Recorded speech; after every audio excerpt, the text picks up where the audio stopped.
Um, Vadideva, in his Pramananaya Tattvaloka, which is also popularly known as Pramananaya Tattvaloka Lankara, he defines external and internal pervasion as follows: Pakshikritya eva vishaye sadhanasya sadhyena vyaptir antarvyaptir anyatra tu vahirvyapti. This is from the third chapter and the 38th statement or sentence from Pramananaya Tattvaloka Lankara. That is, there is internal pervasion where there is pervasion of the inferential mark or hetu by the inferential object, that is the provable or the sadhya, in the very object denoted by the inferential subject or the paksha. Elsewhere, there is external pervasion. So I'm repeating it. There is internal pervasion where there is pervasion of the hetu by the sadhya, and we don't need any other external instances to corroborate this pervasion, but this pervasion is established in the subject or the paksha itself. So, Indradul, please go to the next slide. Yes.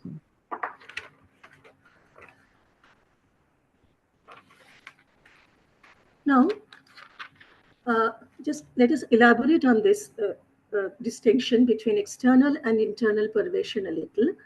Okay, I forgot to mention that there is external pervasion when the pervasion between the the hetu and the sadhya, the vyapti, it is corroborated by external instances. Okay, so there is external external pervasion or external concomitance. I will use the words pervasion and concomitance interchangeably. Concomitance, if such concomitance is apprehended in a corroborative example or drishtanta. For an instance, in an inference of the form, this is a very popular inference, well-known inference. The hill has fire because it has smoke. And the pervasion or concomitance is of the form, wherever there is smoke, there is fire. And the example is the Mahanasa or the kitchen.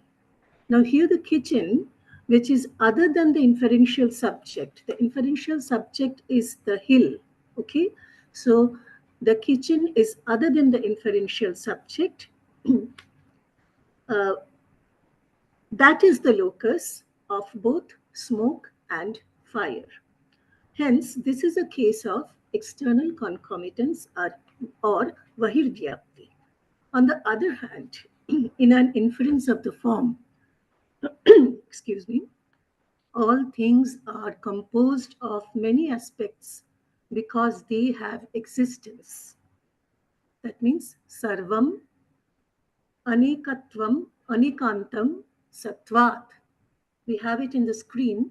All things have many aspects. You know, Anekantavada is supported by the Jaina logicians.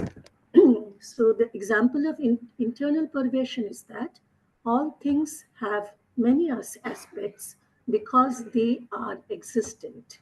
So from the hetu or the inferential mark satta, we infer anikantatva, and this pervasion between this hetu and the sadhya is established in the subject itself. Because as you see, the subject is all encompassing.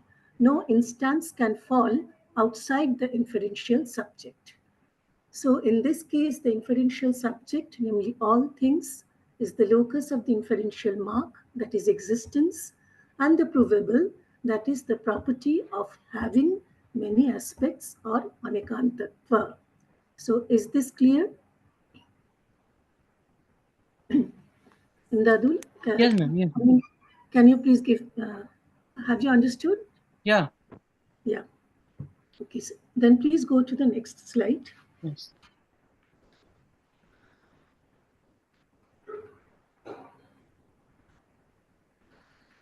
Now,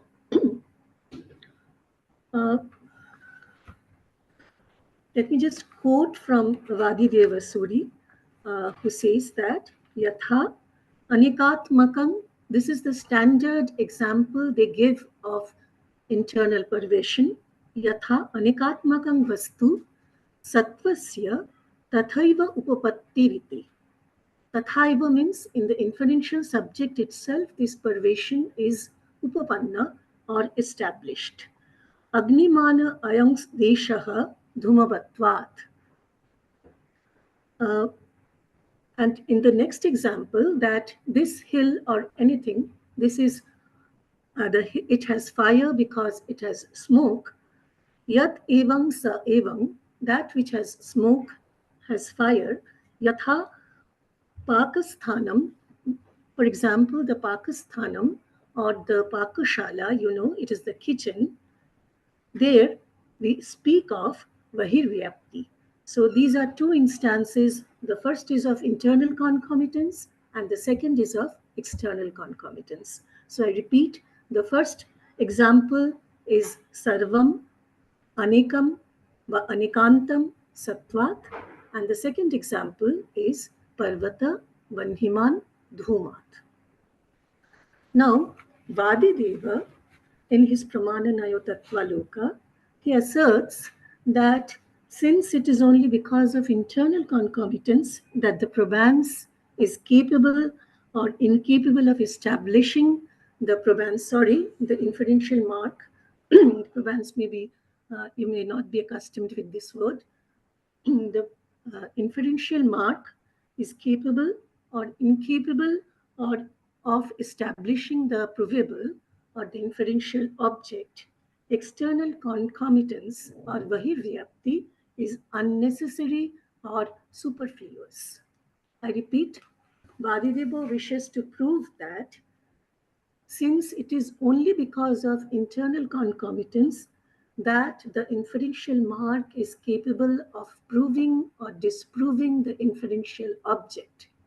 Only the internal concomitance, the inferential mark can prove the inferential object or the sathya only by means of internal concomitance.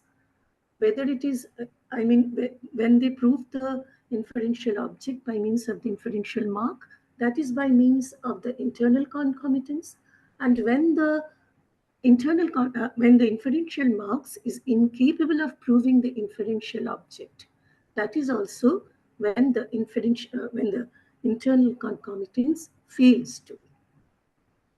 So, how would Vadideva Suri prove his thesis? Now, this thesis, which we have already stated, let us state it more explicitly. External concomitance cannot serve to prove or cannot establish the provable, that is the inferential object, unless preceded or supported by internal concomitance. It is therefore, it refers to the external concomitance. So external concomitance is therefore redundant. So you got it?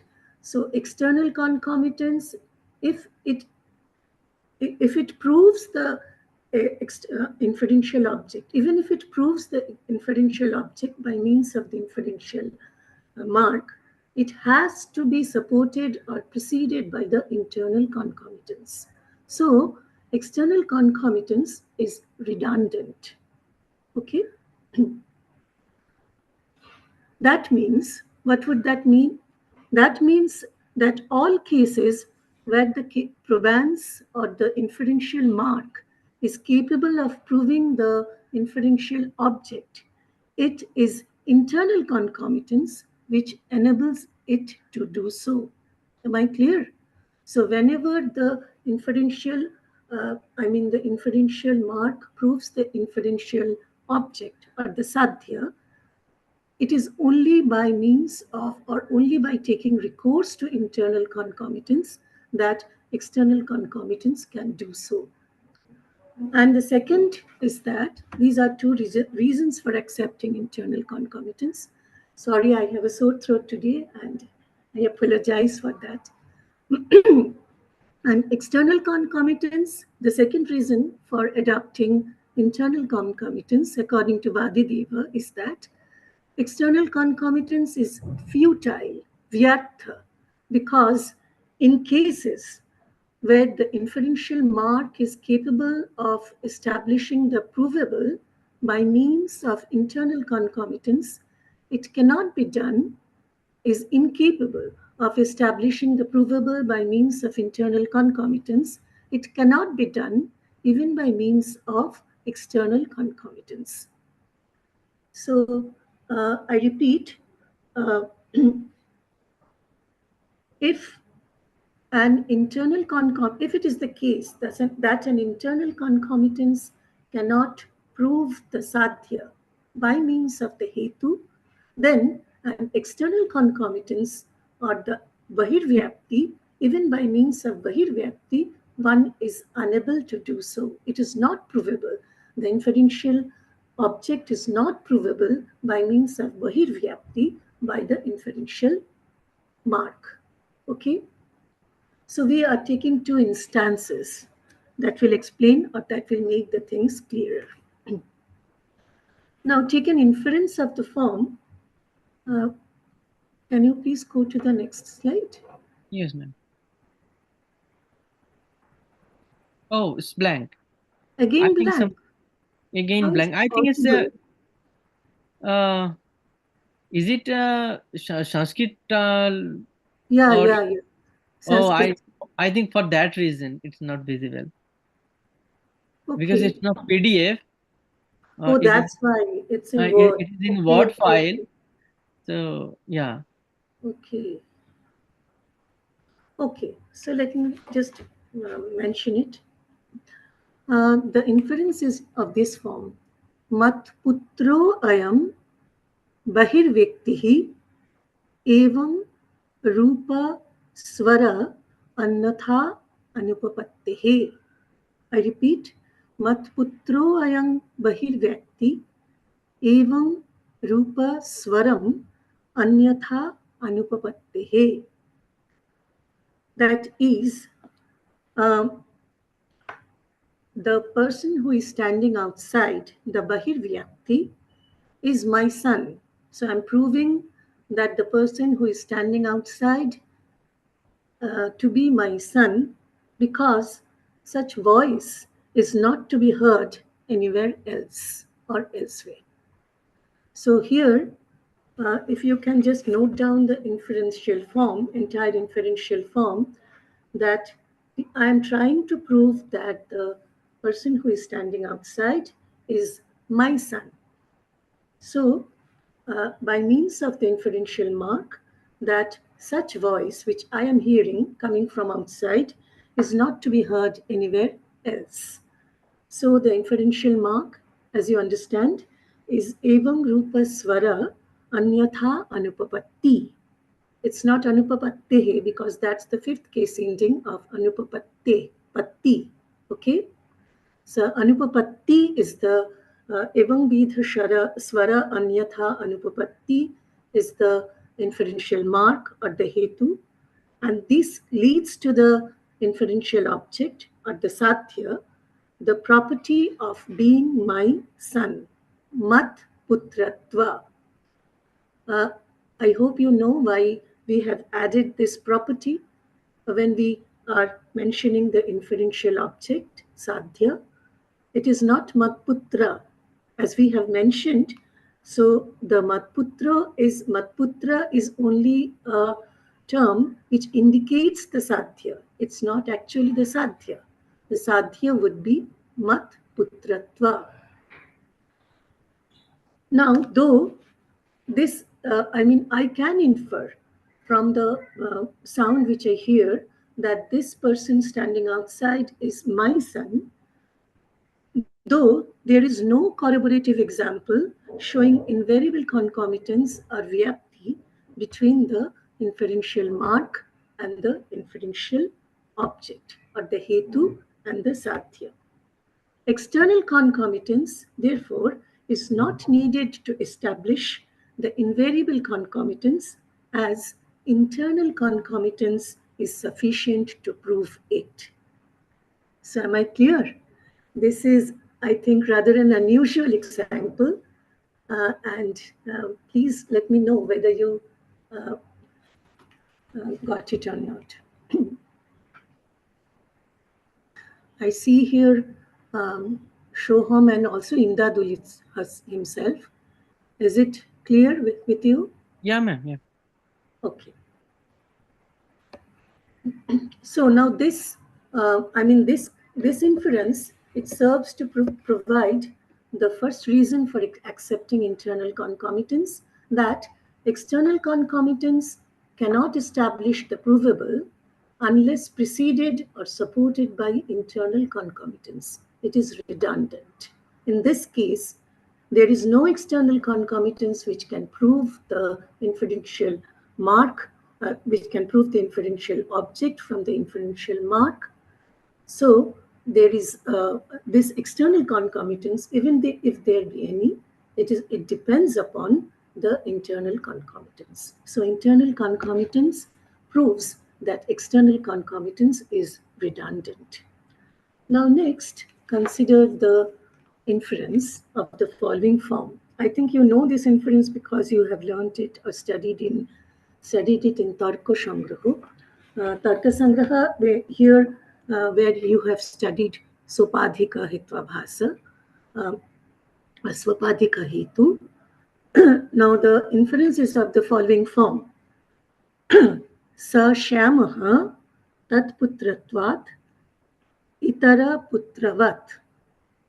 Sa Shyamaha Tat Putratvat Itara Putravat. So can you just tell me which is the Sadhya here and which is the Hetu? Because this is, I think, known to you, this inference. And the Paksha. So Shyamaha. So let me translate.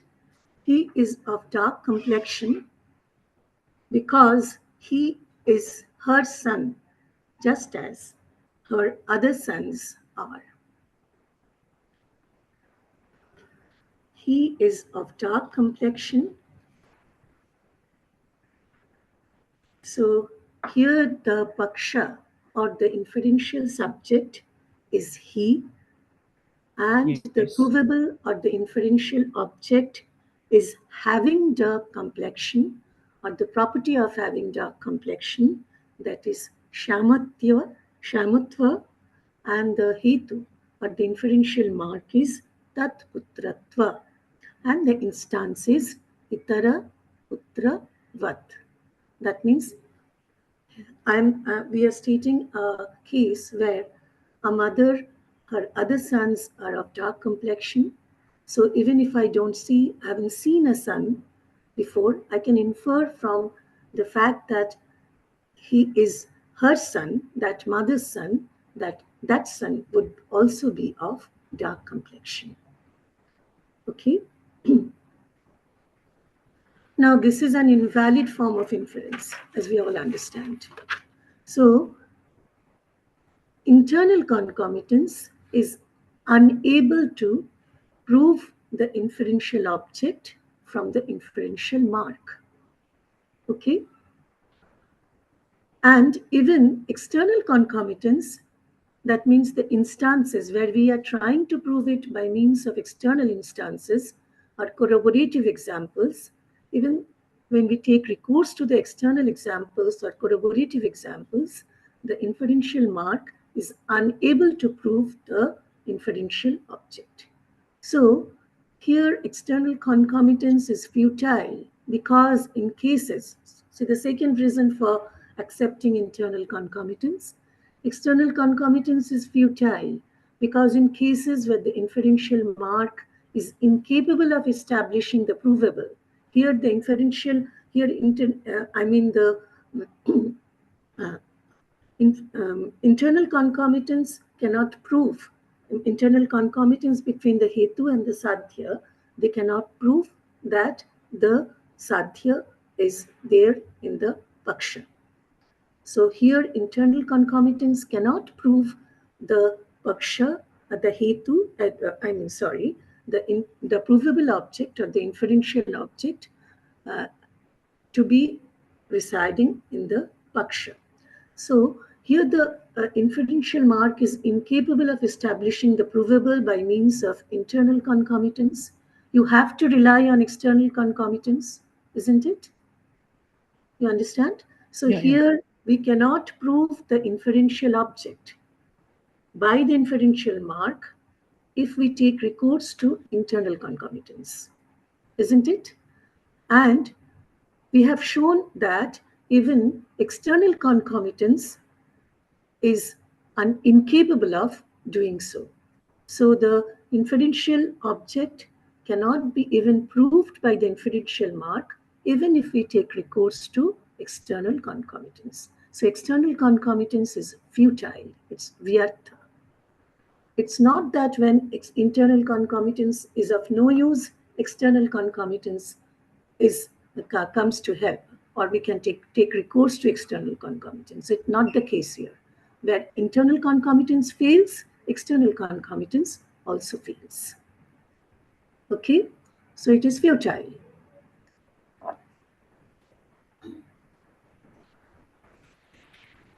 So, ma'am, shall I ask a question? Yeah, sure. So, internal concomitance is a first step. If I construct a structure in a step level, so could it possible to say that internal concomitant is the first stage, like nirvikalpaka pratyaksha? Actually, no. There is a debate regarding this issue. There are some logicians who would say that there is no external concomitance. Okay, and uh, and there are others who would say, as we have mentioned in the first reason for accepting internal concomitance, that external concomitance should always be preceded or supported by internal concomitance. So we have mentioned only the second reason, I mean the second view rather, Yeah. and not the first one, that in fact external concomitance is of no use. It's redundant. It's not needed even, because whenever the inferential mark proves the inferential object, it is only by means of internal concomitance. And the other view is that even if we prove the inferential object from the inferential mark by means of external concomitance, the first step, as you have said, would be internal concomitance. Okay? So There yeah, are two views. yeah. So internal concomitance is um, um, uh, I just forget what I thought. Is it Yeah. is it guaranteed the usefulness of the external concomitants in a particular uh, inference case? I mean inferential case. Sorry, I couldn't get you. Yeah, is that internal concomitance Hmm, hmm. guaranteed? Guarantees, yeah. Yeah, the usefulness of the external concomitants. Not at all. Okay, Rather, the other way around. Internal concomitance proves that external concomitance is of no use. okay. Okay? Yeah. See, there are two things. First is that we have taken an instance where the inferential mark is proven, inferential mark proves the inferential object. Let's make it, let's mention the terms which we are more accustomed with. The hetu proves the sadhya. Okay. Hmm. In the first instance, the hetu proves the sadhya, sarvam anikantam satvat. Here the hetu sattva proves the anikantakatva by means of internal concomitance. So there is no need of external concomitance. It is redundant. Okay, it's of no use.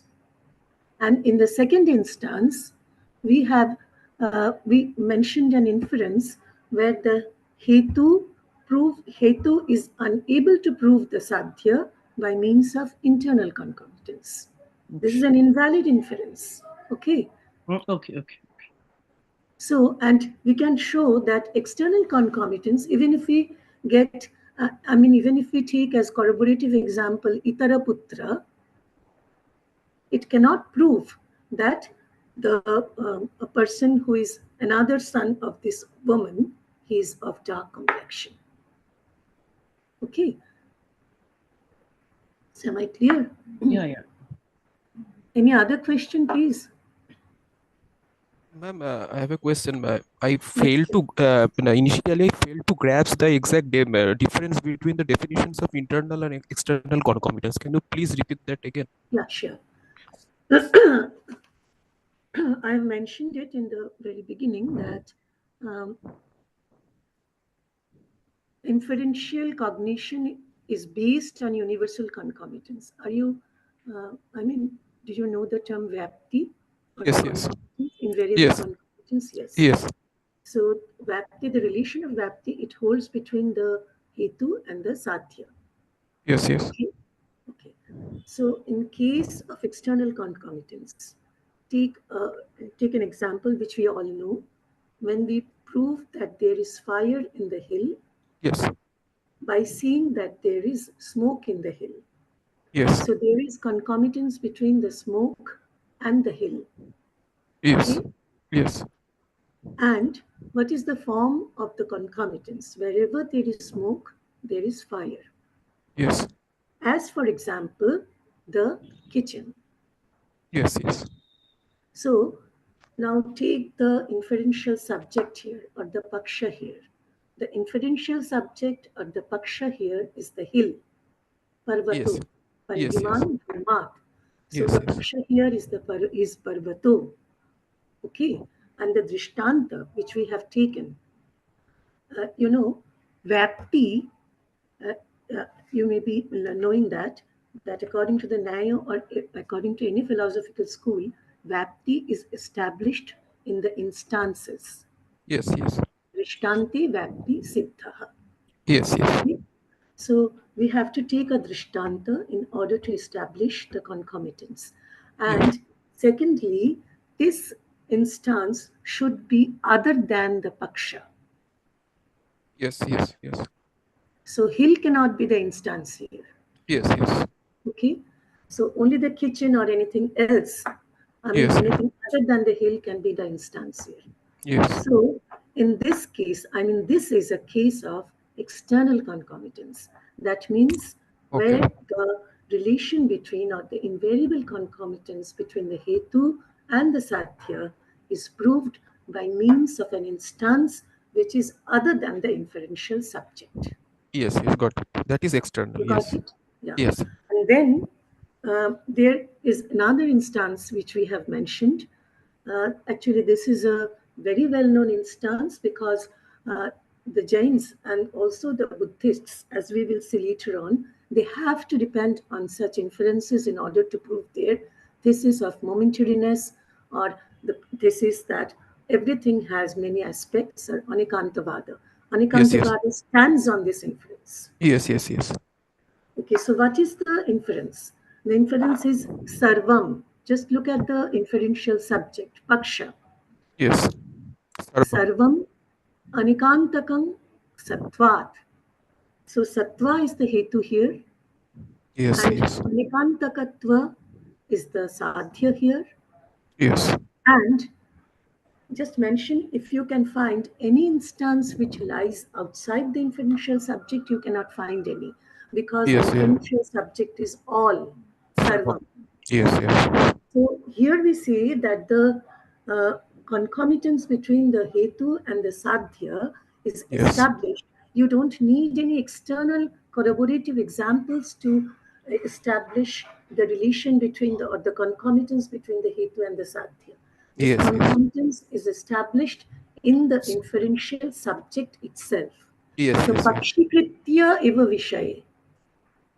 Okay, so pakshe only, it is only in the paksha that the concomitance is established. This is what is called internal concomitance or Antarvyāpti. Got it, got it. Thank you very much, ma'am. Thank you. Got it. Okay. Thank you very much. Now, 2 points are to be noted here. Dadul, can you just go to the next Okay, slide? ma'am. Oh, It? oh, here you find Sashamaha, that which we have, Yeah. mentioned before. Sashamaha tatputratvat itaraputravat. This is an example demonstrating futility of external concomitance. And the other one was the example demonstrating that redundancy of the of external concomitance. The other one, that means I can hear his voice from here. By hearing his voice, I can infer that the person who is standing outside is my son. Okay. Now 2 points should be noted here. Can you please go to the next slide, Hindadul? Yeah. Okay.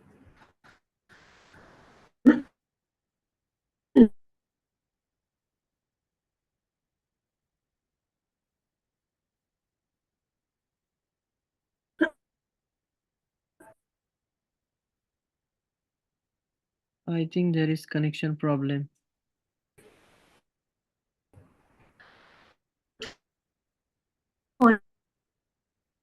To be noted here. Very much accustomed with the Nyaya philosophy. You can't hear it. No, ma'am.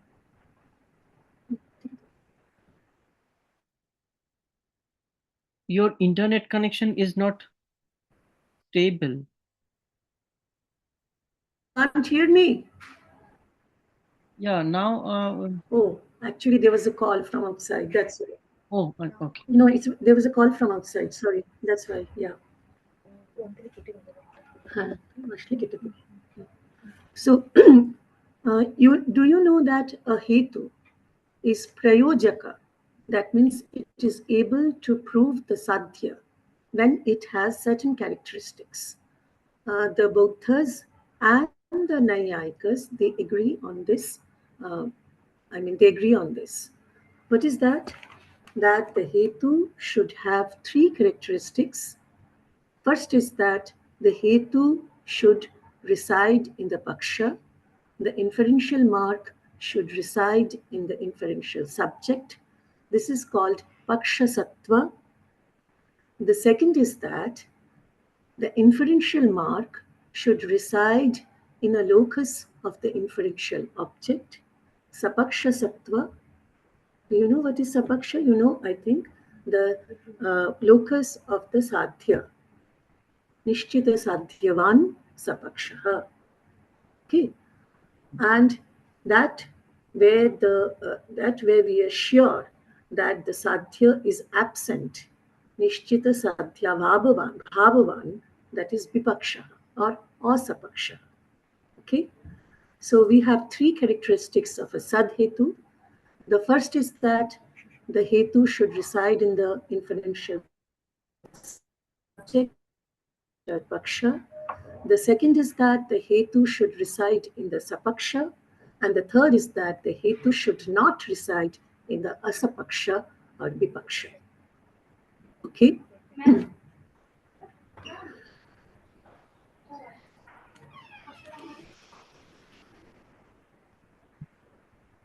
Now, this shows these 3 characteristics. These show that the hetu should be present in the inferential subject, I repeat. And second, in the positive instance, sapaksha sattva means the hetu should reside in the positive instance. This we call the positive instance. That means this is an instance where the positive concomitance between the hetu and the sadhya is established. Okay. Let's take an inferential form, a very well-known inferential form, another, this one, again the previous one. Wherever there is hill, there is fire. Okay, so there is Antarvyāpti. Wherever there is, not wherever there is hill, wherever there is smoke, there is fire. So here the smoke or dhuma is the inferential mark, and the fire or bandhi is the inferential object. Okay. So can we mention one place where Banhi or fire is present, is certainly present. It is kitchen. Okay. And this inferential mark is also present in the this kitchen, in the locus of the inferential object. So this kitchen, it is the positive instance. So if you believe that a hetu should have the characteristic of residing in the sapaksha, you would have to believe that there is a positive instance proving the concomitance between the hetu and the sadhya.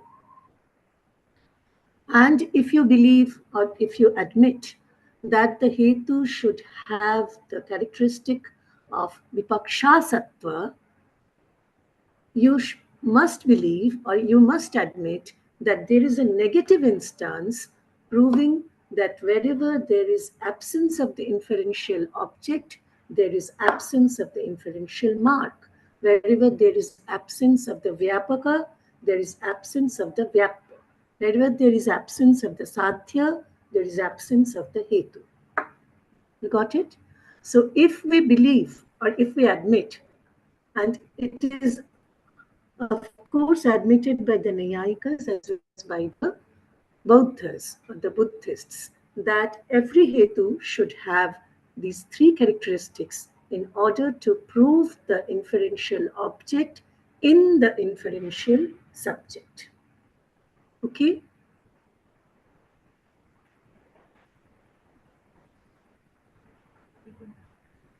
ঠিক আছে? Yes, ma'am. But one question, can I ask? Yeah, so, please do. Yeah, so Buddhist does not accept Kevalanai Kevalanai concomitance or Keval Vyatireki concomitance? Yeah, there is again, every hetu should have, I mean, each hetu, any hetu should have, so they don't believe that there is only, I mean, only negative concomitance can prove that a hetu that a sadhya resides in the paksha, or even positive concomitance only can prove that the sadhya resides in the paksha. Both the concomitances are needed. On the other hand, the Nyaya would say that in case of Kevala Vyatireki Anumana, there is only negative concomitance, and in case of Kevala Anvai Anumana, there is only positive concomitance. Okay. So according to the Nyaya, these two, both of them can be there. You have learned of the three kinds of the hetu: Anvai Vyatireki, Kevala Anvai, and Kevala Vyatireki. In case of Anvaya Vyatireki hetu, both negative concomitance and positive concomitance is there. In case of Kevalanvai hetu, only positive concomitance is there. And in case of Kevala Vyatireki hetu, only negative concomitance is there. Okay. But this won't be the case with the Buddhists. They would say that in every case, there should be positive concomitance as well as negative concomitance. Okay. Thank you, ma'am. Now, so we have said that if we say that a hetu has the characteristics of paksha sattva, sapaksha sattva, and vipaksha sattva, then we automatically or by default admit that there are instances other than the subject where the concomitance is established. Now the Jains, however, so the obvious question would be, how could the Jains justify their position if they too believe that the hetu should have these three characteristics of paksha sattva, sapaksha sattva, and vipaksha sattva? So the answer is that the Jains have severely criticized these three characteristics of a hetu. They say that in order for an inferential mark to prove the inferential object, that means in order for the hetu to prove the sadhya, it is not necessary that the hetu should reside in the paksha. It is not necessary that the hetu should reside in any positive instance, and it is not necessary that the hetu should reside in any negative instance. So what is their characteristics? What is the sole characteristic according to them that a hetu should have? That is anyatha anupapannatva. Anyatha anupapannatva. That means that the according to the Jains, the quintessence of the relation between the inferential mark and the inferential object, that means the hetu and the sadhya, is the logical incompatibility of the contradictory supposition, anyatha anupapannatva, and not pakshasattva, sapakshasattva, or vipakshasattva as admitted by scholars accepting external pervasion. So this is what enables them to admit internal pervasion. Otherwise, they wouldn't have admitted, or they would have admitted external pervasion in addition to internal pervasion. But they admit only internal pervasion. Here we should note that the Jains, it is not the case that all the Jain philosophers, they admit only internal pervasion. The later Jain philosophers also, there is a debate between them, and some of them admit that there is only internal pervasion, and others admit that there can be internal pervasion as well as external pervasion. Okay. Now, this is the first point. So, since there is a difference in the characteristics of a sadhetu, their theories regarding pervasion or concomitance are different, or rather can be different. Okay. And now, secondly, the theory of internal concomitance turned out to be extremely effective for the Buddhist proof of momentariness of all existent things. Okay, now let us briefly mention, very briefly, the inference on which the theory of momentariness, according to Dharmakirti and his followers, is based. The theory of momentariness is based in this inference. Now, this inference may be formulated in two ways. I don't think that I have mentioned it in my slide. Can you please go to the next slide? I don't think that I have mentioned it. Oh, okay, no, I haven't. So you would have to rely on, on just hearing only. Now the inference can be formulated. What is this inference? Just remember that this is the inference which proves the theory of momentariness. Now this inference is formulated in two ways, depending on, now Imdadul would get his answer, that since the Buddhists believe in Antarvyāpti, and means Sapaksha Sattva and the Vipaksha Sattva, they establish the concomitance between the hetu and the sadhya. They don't establish, rather, they establish the theory of momentariness by admitting a positive concomitance between the hetu and the sadhya, and also a negative concomitance between the hetu and the sadhya. Now let's see how they use this theory of internal concomitance. Okay. Now their positive concomitance assumes the following form. Whatever is existent, you have read before, no? How the Buddhists, prove their theory of momentariness. So whatever is existent is momentary. For example, a pot. Okay, whatever is existent is momentary. For example, a pot. Now, what is the form of the concomitance here? This is the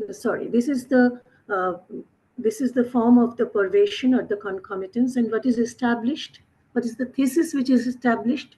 Just note that all things are momentary because they are causally efficient or existent. So, sarvam shanikam satvat. Sarvam, see again, here the subject, inferential subject is sarvam. Sarvam shanikam satvat. And can you get any other, can you get as the positive instance any instance which lies outside the scope of the inferential subject? No, ma'am. Because, yeah. Do you have anything to ask? No, I'm saying no, not possible. To find any example outside the scope of the subject. You cannot find. That's what we are trying to say. That we cannot find anything, any example which lies beyond the inferential subject. Yes. And even if we have, just note that this is a slightly delicate point. That even if we have, for example, if we say that whatever is existent, here there's no problem. So whatever is existent is momentary. This is the form of the positive concomitance, and the instance is the pot. Okay. Now the negative concomitance would take the following form. This is called the Badhaka Pramana, which establishes the momentariness of entities. Now it takes the following form. Whatever is non-momentary. See, here we are inferring the absence of the hetu from the absence of the sadhya. Whatever is non-momentary is not causally efficient. I forgot to mention that existent, actually, the mark of existence according to the Buddhists is causal efficiency or artha kriya karitva. So, yat sat tat kshanikam. And so whatever is sat should be artha kriyakari. Okay. And the negative concomitance takes the following form. Whatever is non-momentary, yat akshanikam, is not existent. Asat, tat asat. Or tat na artha kriyakari. Okay. For example, an enduring thing. Okay. Whatever is non-momentary is not causally existent, or not causally effective, or not causally efficacious, or not causally efficient. For example, an enduring thing. Enduring thing means sthāyi vastu, sthira vastu. Now, do the Buddhists believe in a sthira vastu? No. So, what happens is that the example they get to prove or to establish negative concomitance is something which is fictitious, which is a fictitious entity. Okay, it's an empty term. And Imdadul had been working with empty term, I think. Yeah. So, and you have come across this theory of momentariness, no? This negative concomitance. Yes. Badhaka Pramana, yeah.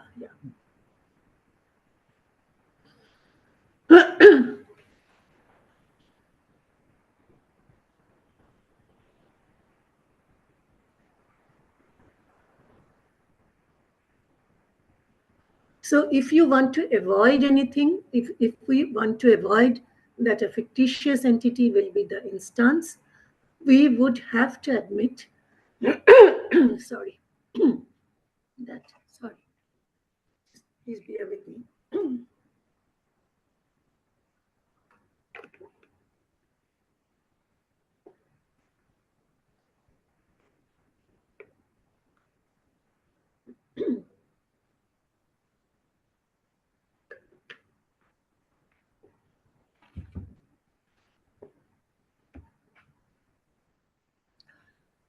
Thank you. Well, I might not have been clear. I was a bit, I was not fully correct when I mentioned that the problem doesn't vitiate the first inference. In case of positive inference also, if we take an example pot, it does not lie outside the scope of the inferential subject, isn't it? And in the case of the second or the negative inference also, which is called, the first is called Sattanumana, and the second is called the Badhaka Pramana. And this Badhaka Pramana also, whichever instance we take, it is a fictitious entity. So this Badhaka Pramana is not acceptable to some.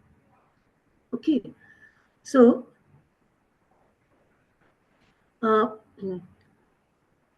what this proves is that in both these cases, the syllogisms are formulated on the basis of anyathanupapannatva, without depending on examples external to the subject of inference. So, in fact, this example or this inference was first formulated by Dharmakirti, and it was later on discussed also by his disciples Ratnakirti and Gyanasrimitra. But though Dharmakirti utilizes the theory of Antarvyāpti or internal concomitance here, they do not clearly admit it. Only Ratnakara Shanti, who was more or less contemporaneous with, who was a contemporary philosopher of Gyanasrimitra, he admitted, he has a famous book which is called Antarvyāpti Samarthanam. I would request you to go through that book because it's not a very difficult book. And of course, there is a book by Udayana, the Nyaya, Antarvyāpti Nirakaranam. So there is always a debate between these two schools regarding internal pervasion. So only Ratnakara Shanti, he openly admitted that theory of internal concomitance or internal pervasion should be incorporated into the corpus of Buddhist logic. Now, it may be argued that if Antarvyāptivadins, such as Vadideva, intends to say or prove that in all cases of valid inference, only internal concomitance or Antarvyāpti is necessary and sufficient, then the claim is not acceptable. Okay. So Vadideva claims that in all cases, the inferential mark is able to prove the inferential object or the sadhya by means of Antarvyāpti. But this view is not acceptable because Vadideva, in his whole entire book, in Pramananaya Tattvaloka Lankara, he has never demonstrated how internal concomitance is operative in the example of fire when inferred from smoke. Okay, he has never demonstrated how internal concomitance can suffice to prove that there is fire in the hill by means of an inferential mark, namely the smoke. So we can appreciate the application of internal concomitance only in certain instances or in certain inferences where the concomitance can be established independently or independently of examples. So there are only certain cases where the pervasion can be established without any external, without taking help of any corroborative examples which lies outside the scope of the inferential subject. Okay, so three kinds, as we have mentioned: importance and applicability of internal pervasion. So our entire exercise is not futile again. There are cases where internal pervasion is of use and you cannot do away with internal pervasion. So we can point out three cases. First is the case inference in which everything, a sarvam, is the inferential subject or the paksha. Okay. For example, in the inference, as we have mentioned, everything has more than one aspect, sarvam anikantakam. Sattvat. Everything has more than one aspect because they have existence. In such inferences, internal concomitance is unavoidable because neither similar nor dissimilar instances are available here. Okay. Now the Jains would say, what would the Jains say? And the Jains would say that the Bhakti relation between existent or the concomitance between existence and having more than one instance follows from the very definition of Sat. Okay. As for the Jains, Sat is that which has origination, destruction or decay and sustenance. Utpada, Vyaya, Dravyam, Uttam, Sat. Okay, so if a Sat or existent object has all these three characteristics, then it immediately follows, it automatically follows that the inferential anything would have, any existent object would have many aspects or would be anikantaka. Okay. Now, second is that inference is, second, we need internal concomitance in inferences in which the provable or the inferential object is the unique property of the inferential subject or the paksha. Okay. Now, let us take Ratnaprabha's example. For a father recognizes the voice he hears outside to be his son's because of its uniqueness. Okay, the sound belongs to his son only. So the person who is standing outside should be his son because no other person has such sound or such voice. Okay. Here the inferential subject. What is the inferential subject? The boy, the person standing outside. Okay. And what is the property that he seek to have? That unique voice. Okay. That unique voice belongs to the person only and not and not to anybody else, any other person. So in this case, where the inferential subject has a unique property, then we cannot go in order to establish the pervasion to any other instance which lies beyond the inferential subject. Okay? Though here we should remember that when this is an instance which is severely criticized by the later Jain and Buddhist logicians because this is actually a case of external concomitance. Now, because a father recognizes his son's voice on the basis of prior experiences, hence the earlier occurrences of his son speaking in a similar fashion will be the similar instance where the father has apprehended Vyapti or concomitance. Okay. Now the third one, which proves that the internal pervasion is of much importance, is inference which is based on identity or tadatmya. Okay. Even the Buddhists also would have to admit this. Buddhists admit swabhava hetu, and in cases of swabhava hetu, the relation between the hetu and the sadhya is that of tadatma or identity. For example, ayam vrikshaha shingshapat or shingshapatvat. Okay. So here in order to prove the relation of pervasion between the hetu and the sadhya, you cannot go outside the scope of the inferential subject. So what is the, what comes from here is that what we can gather from here is that if the relation between the probans and the probandum is conceptual or definitional, then it does not require examples for its justification. Okay.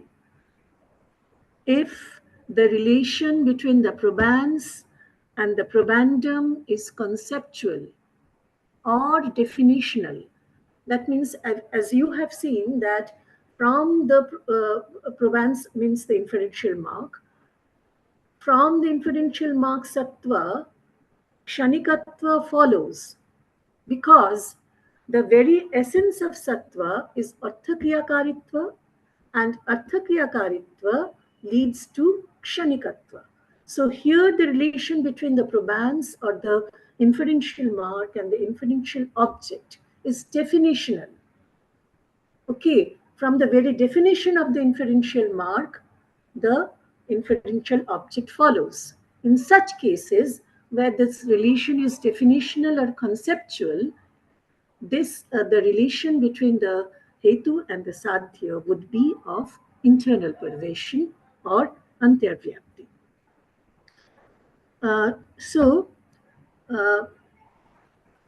To conclude, internal pervasion is suggested in cases of definitional or conceptual relation between the probans and the probandum, rather than in the sense of a relation of concomitance obtaining in the subject. And obviously, it need not be applied in all cases of inference. So we are slightly modifying the earlier definition of internal concomitance. We have said that internal concomitance is that where the concomitance is established in the subject only. We don't need any external corroborative examples to prove or establish the concomitance. We are slightly modifying the definition. We are saying that this concomitance obtains between the subject, the inferential mark, and the inferential object when the relation between the inferential mark and the inferential object is either like this, that one is the definition of the other, and in order to, there is an analytic relation between these two. We can surely think, you have gone through analytic propositions. In analytic propositions, maybe you can think of it, this relation is possible. So this is all. Thank you. Thank you, Kuntala Di, for this really very animated discussion. I'm sorry I could only catch the last half an hour of it. I now would request the students present here to ask any question they have in mind to Dr. Bhattacharya. And please do not hesitate. In whichever language you are comfortable, please ask the questions. Yes, I do know very well Bengali. Khub bhalo bangla jani ami. Ma'am. Shottobroto. Ma'am, can you please briefly discuss again Annatha Anupannatva, the concept of in Jain philosophy? Annatha Anupapannatva. Sorry, Annatha Anupapannatva. Yes, sorry. Upapanna means established. Yes. Okay. And Anupapanna means not established. Yes. So the hetu, according to the Jain philosophers, while the Buddhists and the Nyayikas, they believe that, or they admit that in order for an hetu to prove the sadhya, it should have, or as we have learned in Tarka Sangraha, for a hetu to prove the sadhya, it should have, or that is for a hetu to be a prayojaka or gamaka, it should have three characteristics. That means the pakshasatta, sapakshasattva, vipakshasattva. Okay. And what I was trying to say that whenever you say that a hetu should reside in the locus of the inferential object or the sadhya, you are admitting a positive, an instance where the positive concomitance is established. Yes. So, what is special about the Jaina hetu? I mean the hetu characteristic admitted by the Jains to their hetu, which enables them to, enables them to think of such an inference or such a perversion which is not corroborated by any outside example. So this is, so obviously they would not then admit sapaksha sattva or vipaksha sattva to be their, to be the characteristics of a hetu. So what is the characteristic? The only characteristic is that the hetu should be anyatha anupapanna. That means the hetu would not be there if the inferential object is not there. Okay, anyatha, otherwise it would not have been there. This is anyatha anupapannatta. Okay. That means there is an essential relation. This is what we are trying to say when we are saying that there should be a definitional or conceptual relation. That means they are so intimately related that the hetu cannot be there without the satya. Anyatha, if it is the case that the satya is not there, then the hetu is anupapanna, unestablished. Okay? Okay. Thank you very much, ma'am. Thank you very much. Thank you. Yeah, can I ask one question? Yeah, Spandita, sure.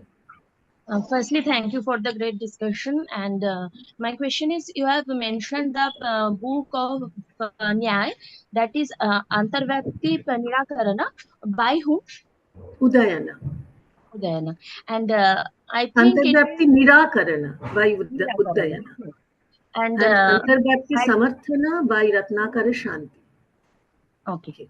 And I think that it is under the Hetavash Anupasanghari. That's why the debate is going on between them. Thank you, ma'am. Yeah. Yes, sure.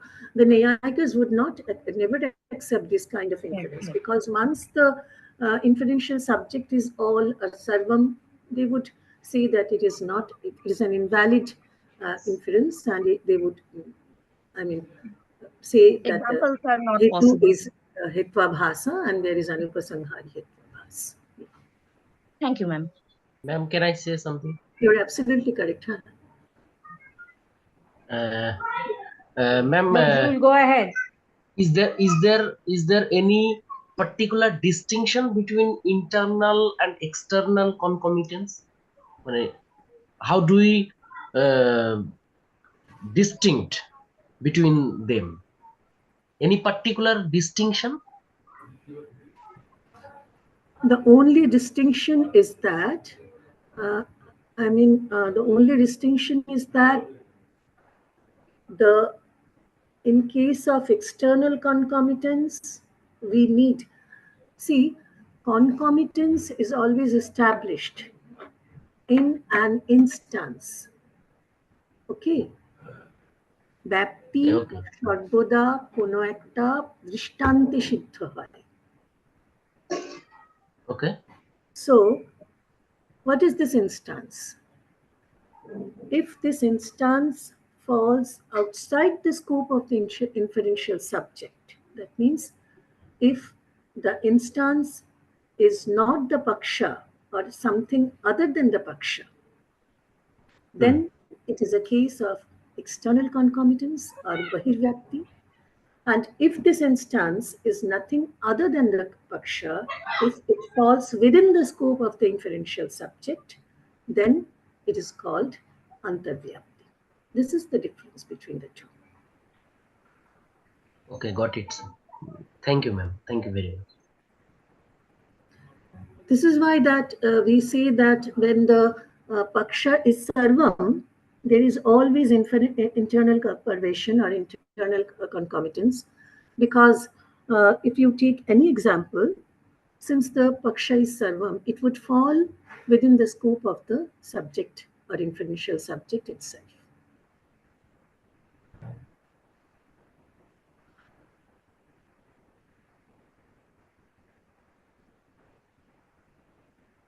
Any other questions? Ma'am, can I? Yes, go ahead. Can we? Nojul. Yes. A few minutes. Yes. Can we say it is eternal relation? Eternal relation. I don't think that it would be an eternal relation, because the objects between which the relation is being admitted may not be eternal. So if the objects are not eternal, or the entities, I mean, not the objects, entities. So if the entities are not eternal, how can the relation be eternal? The relation itself is not eternal. It's only that if you just think of anyatha anupapannatva, it's in the essence of the hetu. It's the essence of the hetu, which is the sadhya. So it's not eternal. Is it not possible? But an essential relation. Is it not possible to hold this relation between two eternal objects, two eternal entities? Yeah, sure, it's possible. But at least the Buddhists won't believe that there is any such eternal object. And according to the Jains, maybe. We'll have to see. Yes. It is possible, surely it's possible. But it's not necessary that the relation should be eternal. Okay. Thank you, ma'am. If you are considering the nature or essence of an eternal object, eternal entity, then surely the relation would be eternal.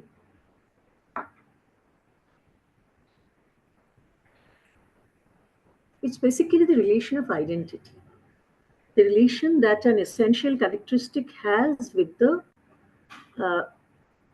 object of which it is the characteristic.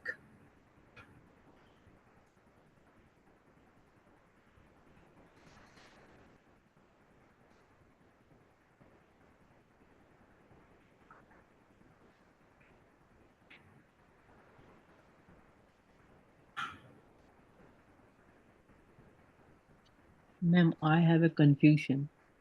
Well, Ma'am, you said that this relation of concomitance is based on universal concomitance. So, yeah. no, I had said that universal concomitance is based on instances. Yes. So this is an inductive logic, yes. Yeah. So, is this relation has a form? Form. Yeah. Particular form, like Nyaya. Whatever. Oh, I mean, wherever you call it any relation, a specific relations. Yeah. Do we use any Structure, you specific mean? term to? No, I don't think so. No, I don't think so. So if they they do not agree any universal form, so they do Not have. universal form, but they would say that this is the very essence of it. I mean,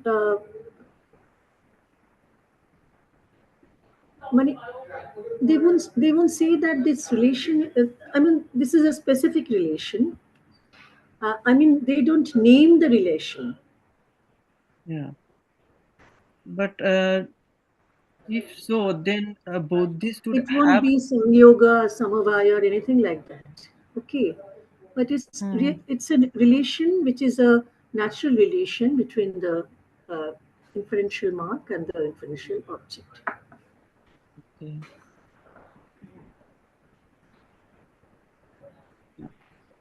Anyone else? This is what I could gather from, I mean, whatever I have studied. So it's not an inductive inference. Which one? I mean, a Buddhist. If I follow the Buddhist inference, is it inductive or deductive? Now, whenever you reach an universal proposition, all, for example, all things are momentary, it's always inductive. But if on the basis of that universal proposition you infer something, then it will be deductive. Nothing else. So Vyapti is actually a universal proposition. Wherever there is smoke, there is fire. And it can be corroborated only with the help of examples or instances. So in order to prove Vyapti, as you know that Vyapti Graho, in order to know this universal relation, universal concomitance, we have to depend on isolated instances. So there is induction. There is an inductive leap also. From Yes. particulars, we go to the universal. Yes. And there, that is why we introduce Tarka, Samanya Lakshana, Sannikarsha, and things like that.